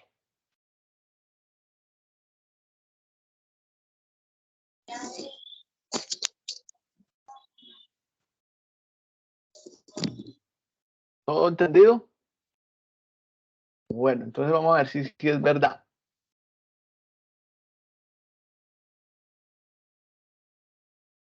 Bueno, mentiras porque todavía no le sé. Vamos a mirar. Yo miro aquí algo. El modelo, primaria, pim, pam. Vamos a mirar las relaciones y vamos a ver si nos alcanza el tiempo para que hagan un pequeño ejercicio. No, hagamos bien, les voy a mostrar cómo se crean esas tablas en el Workbench. Hasta ahorita tenemos vista la relación 1 a muchos y hacemos un pequeño ejercicio y luego vemos la relación muchos a muchos y la 1 a 1. Denme un segundo, yo les comparto el Workbench. Si lo tengo abierto o no. Se hizo.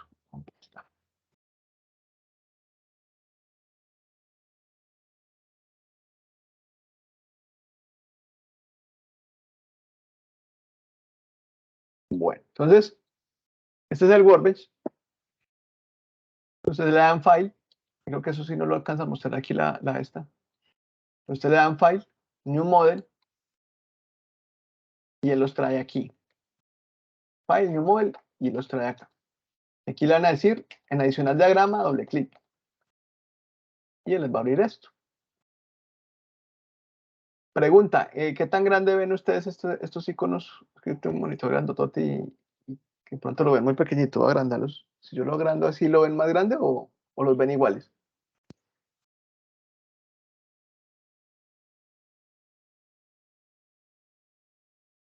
Está igual, profe. ¿Están igual? Entonces Sí, no, profe. el coso agarra todo completo. Bueno, en los iconos que tenemos aquí al lado izquierdo en el Workbench, hay uno que tiene una tablita. Si ustedes se paran encima, dice Please a New Table. Si ustedes le hacen clic, ese es el 1, 2, 3, 4, 5, 6. Es el séptimo de arriba hacia abajo. Hacen clic y luego hacen clic sobre acá. Y él les va a poner esto. A esto le hacen doble clic y él les va a abrir el coso de las propiedades. Aquí ya le podemos cambiar el nombre. Entonces yo, por ejemplo, voy a poner cliente.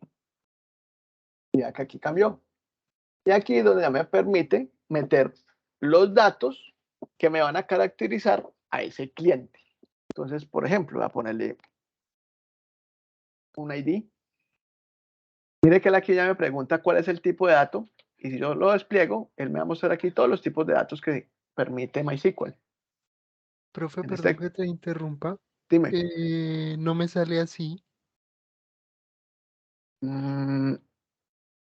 Si quieres, muéstrame y miramos.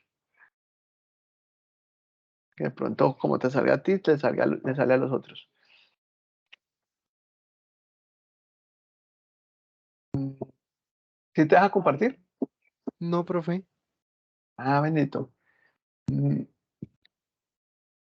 ¿Cómo habilito para que alguien comparta pantalla? Sale en los 3 punticos. Activo. Pantalla completa, yo no sé. Estaba viendo. Ahí simplemente que le den acá en la flechita. No, está deshabilitado.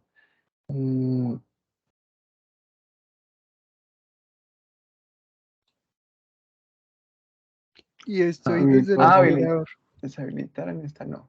Si lo nombras como moderador de la clase, lo dejas habilitar pantalla. Ok. Administra permisos.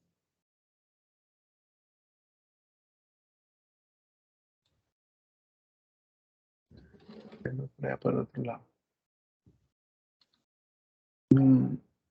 Ese tiene una opción, pero no sé. Les cuento que este coso opera lo estoy. Hagamos una cosa, profe. Te voy a mandar una captura al chat de lo que me sale. Ah, dale. Sí. Yo hago la tarea ahorita y averiguo cómo los dejo compartir.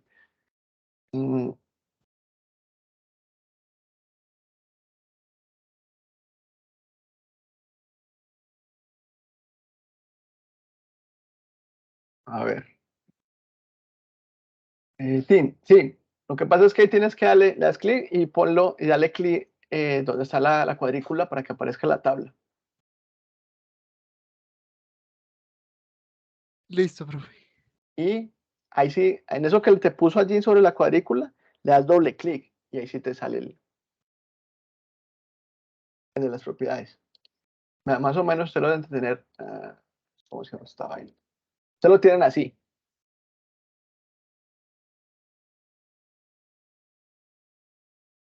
Pero yo les comparto otra vez. ¿Les estoy compartiendo? No. No sé. Creo que no. ¿Qué se hizo esta vaina? Espérenme que se me perdió el Workbench. ¿Qué se hizo? Espérenme un segundito que se me perdió. Se cerró.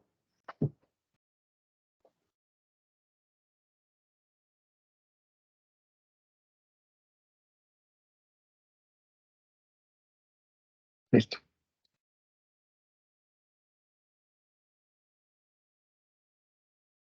Ya, sale así al principio. Cuando ustedes hacen clic acá, vuelven a hacer clic acá, a esto le hacen doble clic que se le dan los punticos y ahí es donde les aparece esto. Entonces, dependiendo de la pantalla les va a aparecer o aquí por aquí chiquitico, más grandecito, pero ahí ya lo pueden ir creciendo aquí, bajando aquí, ahí ya pueden jugar con él. Entonces aquí va a quedar un ID, va a decir que es un entero, y miren que él automáticamente, aquí en la columna de PK, me la chuleó y la NN. ¿Por qué? Como es la primera, él me dice, él dice, bueno, generalmente el primer dato que se pone es el de la llave primaria. Entonces él dice, bueno, esta es la llave primaria. Y él lo chulea como llave primaria. El NN significa no null. Como la llave primaria no puede ser nula, es decir, siempre tiene que tener un dato válido, entonces él lo valida como no null. A cualquier campo que yo le chulee ese no null, es un campo que es obligatorio. Y lo voy a poner autoincremental, eso lo hago con el AI. Hago clic abajo Y entonces voy a ponerle el nombre del cliente. Voy a decirle que es un varchar de 60. Voy a ponerle no null. El apellido del cliente también es un varchar, pongámoslo de 100, porque tiene dos apellidos. No null. La dirección. Algo importante, cuando pongan los nombres de los datos, es decir, de cada dato, ese nombre tiene que ir en minúscula, sin espacios y sin caracteres especiales, incluyendo la ñ. Entonces, por ejemplo, si yo voy a escribir aquí, ¿dónde vive? Por decir algo. ¿Dónde? Guión bajo, vive. Deben de utilizar, en vez de espacios, utilizar un guión bajo. Y si necesitan usar la ñ, pues ponen la n. Ahí nada que hacer. Esta vaina es... todos los lenguajes de programación y todas estas vainas de programación están en inglés. Y la ñ en inglés no existe. Bueno, dejémoslo aquí. Vamos a poner aquí cliente.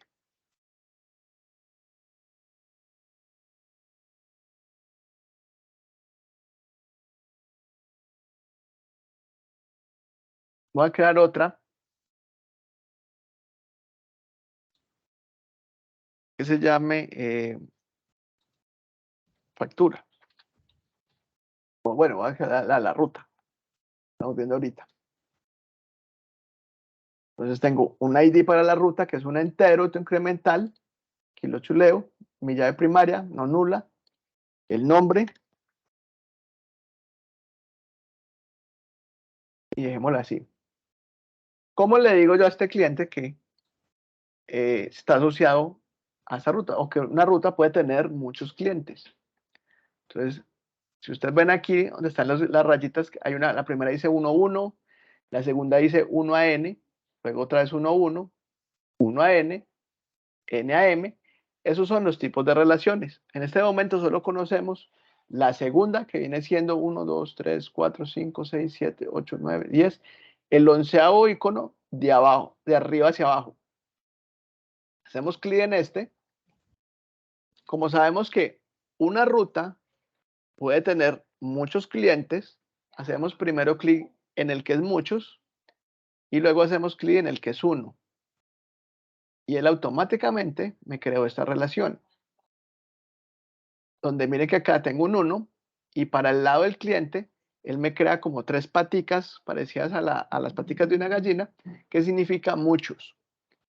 Además de eso, automáticamente aquí me creó un dato que se llama ruta ID, que se corresponde al nombre de la otra tabla y a la llave primaria de esa tabla. Si yo me paro sobre esa relación, miren que alumbra en la tabla cliente esa llave foránea que se creó y en la tabla ruta la llave primaria, indicando que esa relación está dada en esos dos campos. Con esas dos informaciones, esos dos datos me están haciendo esa relación. Si necesitan borrar la relación, simplemente le separan encima de la relación, clic derecho, eliminar y le dicen aquí eliminar.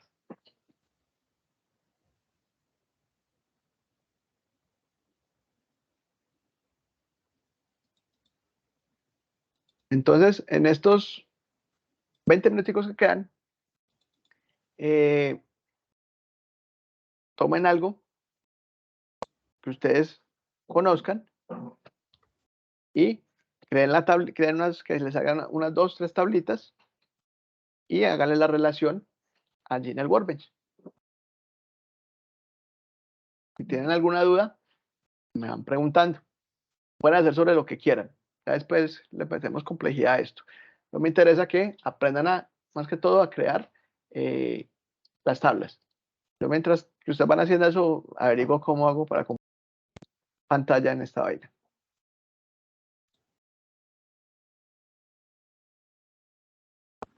Bueno, Camilo, algo, dime. tú abriste la segunda tabla y elegiste un ítem de la primera, ¿cómo lo pasaste a la segunda? Ya, mira. Lo borro acá. Entonces yo tengo mis dos tablas, ¿cierto? Sí. Lo que hago es que vengo y busco aquí la relación, aquí hice 1 a n, porque aquí tengo una relación de No, aquí, antes. antes, Sí, el dato que está dentro de la segunda tabla, sí es ese dato, ¿cómo lo metiste? este. Sí. Entonces doble clic a la tabla y, bueno, eso es que se me fue. Ese dato, entonces va dando acá y aquí él Claro. te va dando sugerencias, sino que cuando leí la Mm, sugerencia, leía por fuera y por eso me lo creó. Pero aquí tú vas dándole, le vas dando y él te los va metiendo. manual. O sea, uno los Manual, mete manualmente y los hace exacto. coincidir en nombre para que sean. Ah, pensé que habías hecho algo que No, no, diferente. no, eso sí fue manual. Eso los Ah, borro aquí de una vez. Para borrarlos, simplemente clic derecho, borrar. El que lo hace automático es cuando hacemos la relación. Me cojo y le vean muchos. Luego mire, este sí lo metió automático. Y quedan en otro color, quedan rojitos. La llave primaria queda con una llavecita amarilla y las foráneas quedan con un rombito rojito. Dependiendo de la versión, ustedes tienen Windows, de pronto les marca otros colores distintos. vale, pero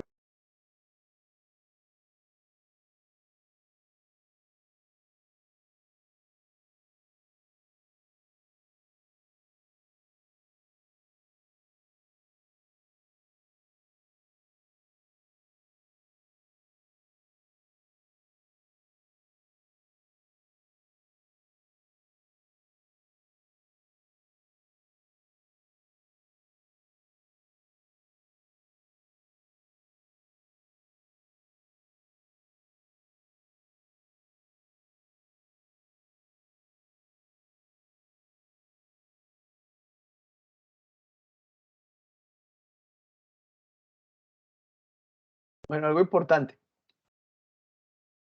¿Cómo graban, cómo sacan este modelito acá? Pues le dan file. Ah, creo que cuando le doy file no les muestra a ustedes lo que a mí me muestra, ¿cierto? Aquí les está mostrando que yo tengo desplegado lo del file. No, no. espérenme, yo comparto completo para que lo puedan ver. Listo. Ahora sí, les dan file, exportar como PNG y simplemente graban el PNG. Entonces, cuando hagamos ejercicios de diagramación, no me manden ustedes le dan grabar modelo como, allí grabarían el modelo como tal para seguirlo trabajando y eso graba en un formato MWB. Cuando yo les diga que me envíen algún modelo, lo que van a hacer es exportarlo y me van a mandar la imagen.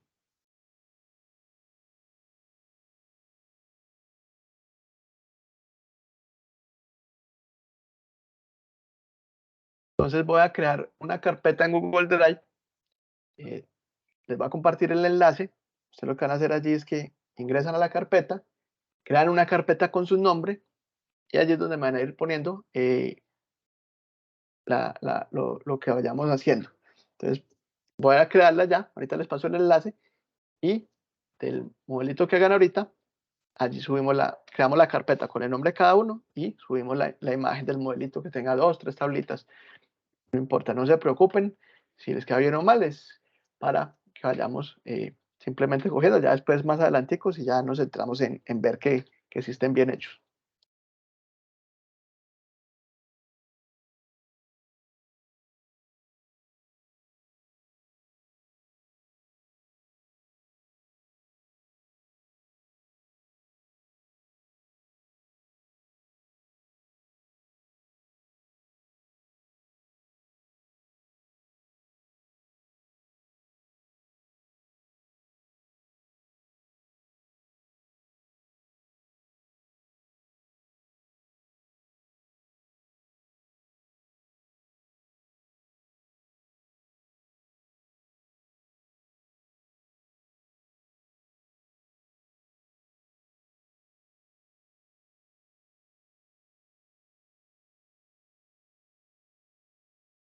Eso, allí en el chat les compartí el link de la carpetica. Entonces, entran allí, crean una carpeta con el nombre de ustedes, el primer nombre puede ser el primer nombre y el primer apellido. Y cuando tengan el modelito, allí lo suben. Y le ponen mi primer modelo.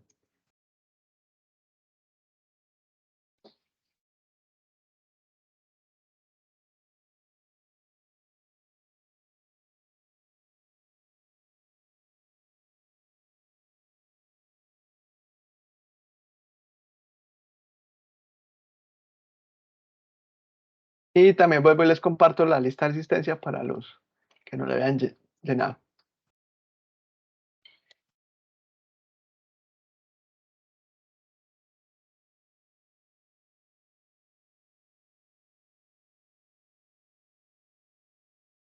Cualquier duda que tengan me van contando.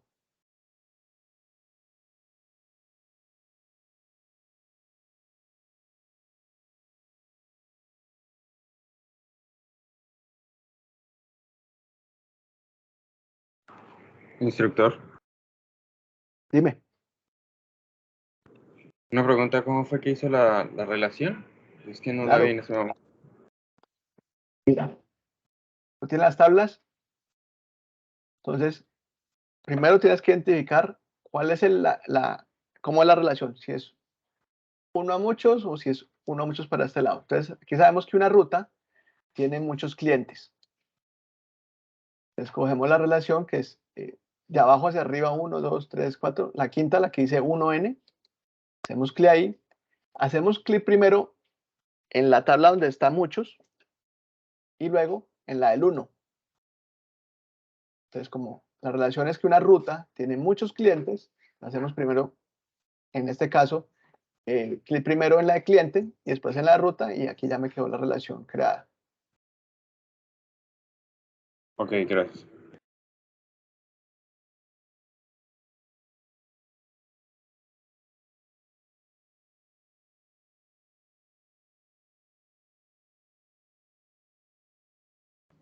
Chico, buenas noches.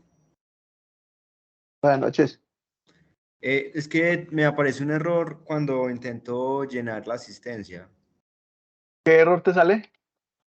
Me dice, cuando intento escribir, me dice archivo no disponible, hay un problema con este archivo, vuelve a cargarlo. Y pues vuelvo a cargarlo y sigue igual. Ojo.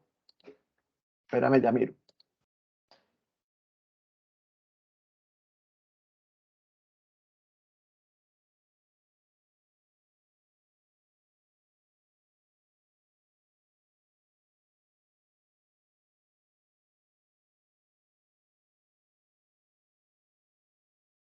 ¿Qué será?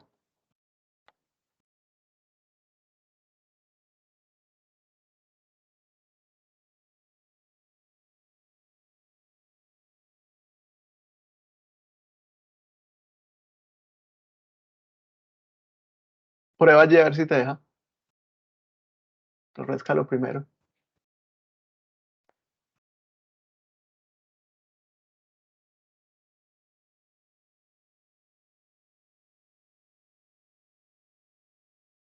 No, mira que no, o no me deja. Mhm.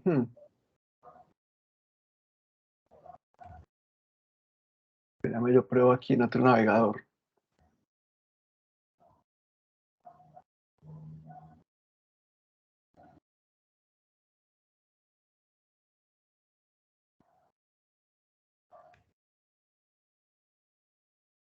Creo que ya.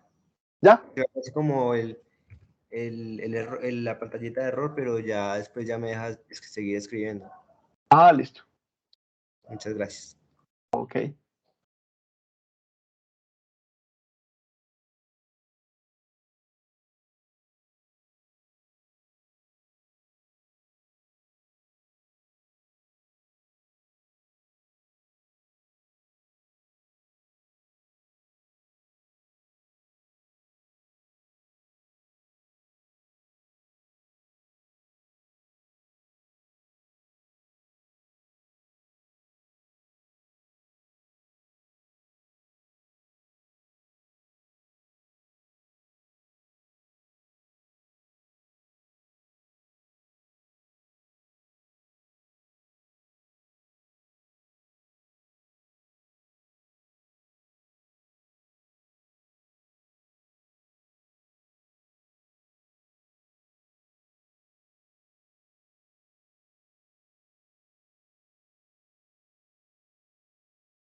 Profe, ¿y cómo hago para ponerle las relaciones? Yo creé las 3 tablas, pero ¿cómo hago para ponerle la relación? Ok. Eh, espérame, serás.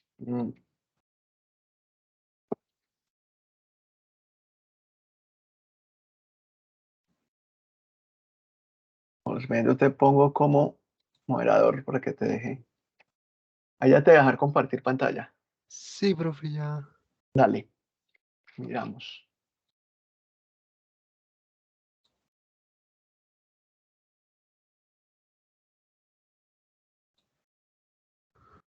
Listo, ya la estoy viendo. Entonces, bueno, lo que pasa es que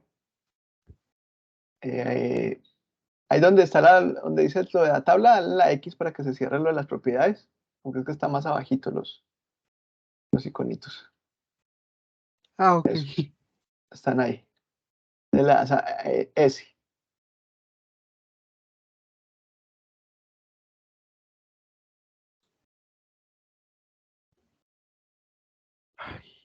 Si las dos veces clic en el mismo, él te la crea sobre sí misma. Ahí dale borrar y vuelve a borrar.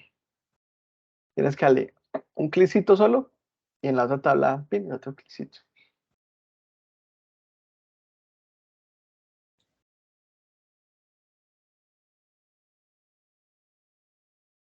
Ajá.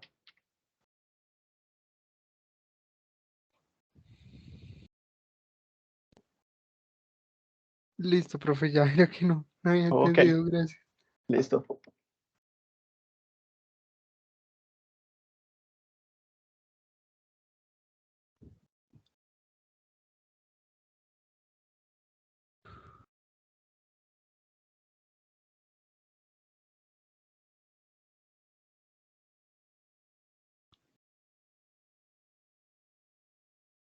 Profe, y para exportarlo, Le hacen file, export, sí. export como PNG. Ah, ok.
Las siguientes clases siguen siendo un poquito más dinámicas porque ya empezamos a hacer más ejercicios para que le vayan tomando ritmo a esto.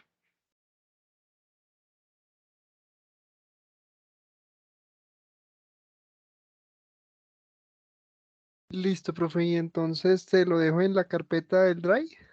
Sí, porfa, entras allí, creas una carpeta con tu nombre y allí lo subes. Y Listo. listo.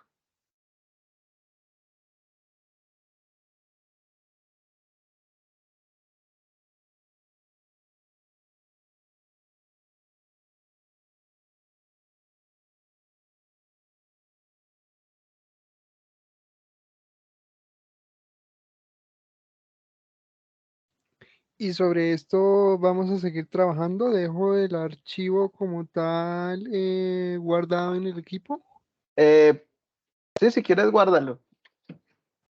Mañana hacemos más ejercicios, pues necesariamente no sobre ese mismo, sino que ya era más, este era más como para que manejen la herramienta y vean cómo se hace.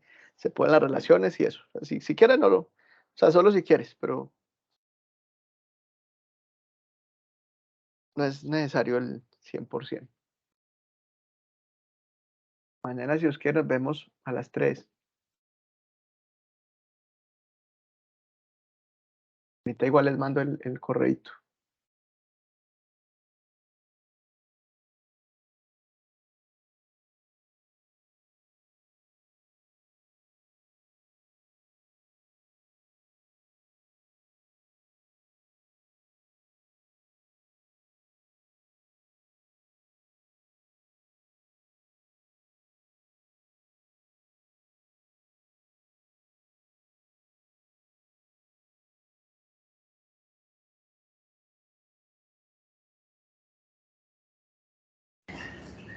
Profe, buenas noches, qué pena.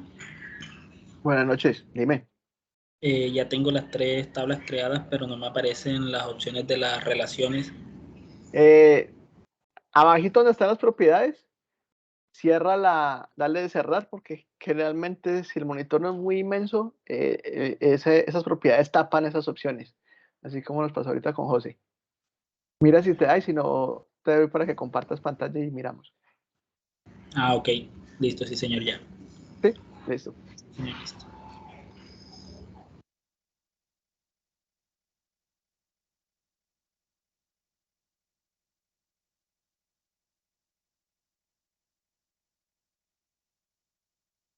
Profe, ¿y esta clase va a quedar disponible para descarga Sí, o esta sí queda grabada. Es que la de ayer fue porque ese sí sacó la maleta y no grabó, pues, no me dejó bajar el archivo de lo que grabó y después enloqueció. Pero este sí graba, entonces ahorita la pongo a subir y yo les paso el enlace de donde queda, yo los dejo en YouTube. listo, profe?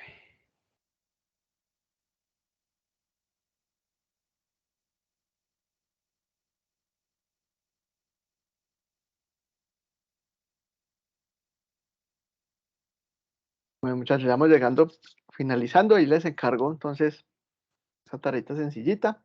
Nos vemos mañana si Dios quiere a las 3. Yo les mando ahora más tarde el enlace. Y luego les mando el enlacecito donde queda el video de esta sesión. No sé si tienen alguna última duda, pregunta, sugerencia.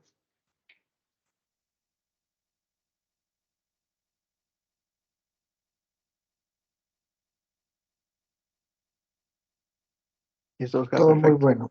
Todo muy bueno. Gracias, profe. Con muchísimo gusto. Entonces, que descansen. Nos vemos mañana. Vale, feliz noche. Hasta mañana, Que estén muy gracias. bien.